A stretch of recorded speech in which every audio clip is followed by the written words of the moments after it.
Umunyamabanga mukuru w'umugambwe CNDD-FDD kuri uno munsi yakoresheje inama abasanzwe barongoye umugambwe mu ntara, abanyamabanga b'umugambwe mu ntara zose uko ari 18 zigize igihugu cacu Burundi n'abarongoye imigwi y'abakenyarugamba mu ntara. Aho rero ni inama isanzwe iri muri rukurikirane rw'ibikorwa vy'umugambwe, aho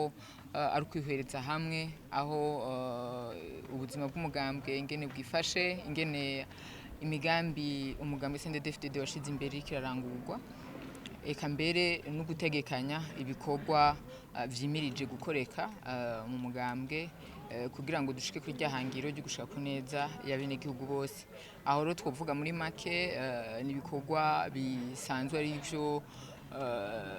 gushikira imigambi y'iterambere, gusazagaza amahoro n'umutekano aho bari, eka mbere hakacajamwo rero n'ivyo gukingira ibidukikije no kwijukira imigambi iteza imbere abenegihugu haba mu burimyi canke mu bworozi vya kijambere kugira ngo koko imigambi yashizwe imbere ibandanye iranguka.